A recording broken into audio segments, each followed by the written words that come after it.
ഇറാനെ ലക്ഷ്യമിട്ട് അമേരിക്കയും ഇസ്രായേലും സംയുക്തമായി നടത്തിയ 2 മാസം നീണ്ടുനിന്ന സൈനിക നടപടിയായ ഓപ്പറേഷൻ എപ്പിക് ഫ്യൂറി വിജയകരമായി അവസാനിച്ചതായി US state secretary Marco Rubio അറിയിച്ചു. ഈ സൈനിക നീക്കത്തിന്റെ ലക്ഷ്യങ്ങൾ കൈവരിച്ചതായും അദ്ദേഹം വ്യക്തമാക്കി. ഇറാന്റെ ആണവ പദ്ധതികളെ നിയന്ത്രിക്കുക എന്നതായിരുന്നു ഈ സൈനിക നീക്കത്തിന്റെ പ്രധാന ലക്ഷ്യം. ഫെബ്രുവരി 28-നാണ് ട്രംപ് ഭരണകൂടത്തിന് കീഴിൽ ഈ ഓപ്പറേഷൻ ആരംഭിച്ചത്. ഈ സൈനിക നടപടിയെ തുടർന്നുണ്ടായ രാഷ്ട്രീയ അസ്ഥിരതയ്ക്കിടയിൽ ഇറാന്റെ പരമോന്നത നേതാവ് ആയത്തുള്ള അലി ഖമേനെയ് കൊല്ലപ്പെട്ടിരുന്നു. തുടർന്ന് അദ്ദേഹത്തിന്റെ മകൻ മുജ്തബ ഖമേനെയ് പുതിയ പരമോന്നത നേതാവായി അധികാരമേറ്റു. യുദ്ധത്തിൽ ഇറാന്റെ നാവികസേനയും വ്യോമസേനയും വ്യോമപ്രതിരോധ സംവിധാനങ്ങളും പൂർണ്ണമായും തകർക്കപ്പെട്ടതായി അമേരിക്കൻ പ്രസിഡന്റ് ഡൊണാൾഡ് ട്രംപ് അവകാശപ്പെട്ടു. ഇറാന്റെ സൈനിക അടിസ്ഥാന സൗകര്യങ്ങൾ വലിയ തോതിൽ തകർക്കപ്പെട്ടതായും അദ്ദേഹം കൂട്ടിച്ചേർത്തു. ഹോർമൂസ് കടലിടുക്കിലെ കപ്പൽ ഗതാഗതം പുനഃസ്ഥാപിക്കുന്നതിനും സമുദ്ര സുരക്ഷ ഉറപ്പാക്കുന്നതിനും മുൻഗണന നൽകുമെന്ന് മാർക്കോ റൂബിയോ പറഞ്ഞു. ഇറാൻ പിടിച്ചെടുത്ത കപ്പലുകളെ മോചിപ്പിക്കുവാൻ ട്രംപ് ഉത്തരവിട്ടതായും അദ്ദേഹം അറിയിച്ചു. ഇറാൻ ഇനി അമേരിക്കയുടെ ഇച്ഛാശക്തിയെ പരീക്ഷിക്കുവാൻ മുതിരരുത് എന്ന മുന്നറിയിപ്പും റൂബിയോ നൽകി.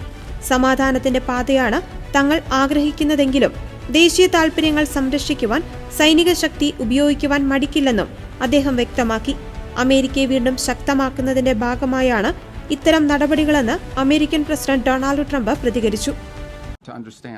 If no shots are fired at these ships and no shots are fired at us, we're not firing shots. But if we're fired on, we will respond, and we will respond with lethal efficiency. The assets supporting this project, by the way, include guided missile destroyers, over 100 land and sea-based aircraft, multi-domain unmanned platforms, and 15,000 of the finest military service members on the planet. These forces have already destroyed, as I told you earlier, I thought it was 6, it's 7 Iranian fast boats that failed to heed our warnings. And by fast boats, we're talking about, some of these things look like Boston whalers. Okay, so these are not like Navy ships.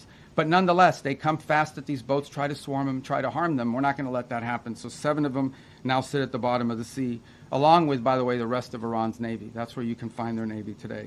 And we're going to continue to systematically clear this passageway through the straits to restore freedom of navigation. Now, while this project steadily progresses, Operation Economic Fury, continues to impose maximum pressure on the Iranian regime and what remains of their already frail economy. Today, inflation in Iran is 70%, and their currency is in total and complete